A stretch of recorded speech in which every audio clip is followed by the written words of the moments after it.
The Right to Information Bill, which has sparked a great deal of debate over the recent past and was promised in the election manifesto of President Maithripala Sirisena in 2015, is scheduled to be taken up for its second reading tomorrow. News First takes a brief look at the existing draft and how this act could be impact the general public.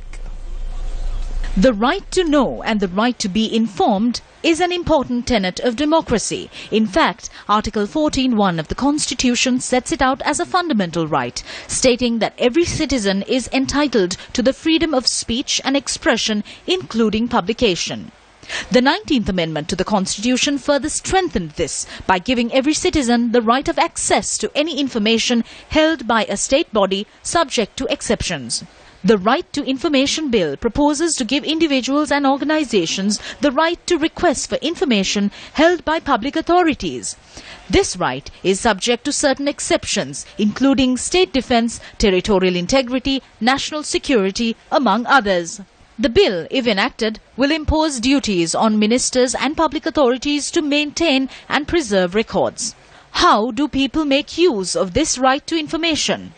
Information is requested from an information officer stationed at every public authority. Refusals are only permitted on certain identified grounds that can be overridden in the event there's an overwhelming public interest in the disclosure.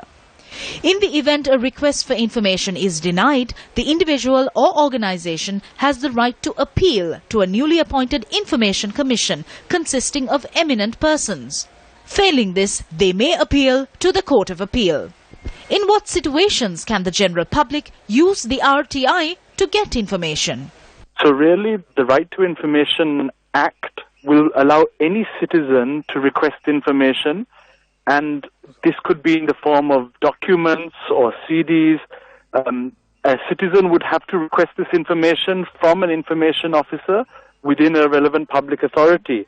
But I think the important thing to remember is that RTI is not easy. And the challenge is really going to be in how RTI is disseminated, how people know how they can access the information. So the government and even civil society organizations have a responsibility here in assisting citizens, acknowledging their rights under RTI. It's not going to be easy, but what we really want to ensure is that the bill as it currently stands is not watered down. The bill is not perfect, and it can be further strengthened, but it crosses the threshold of support in its current form.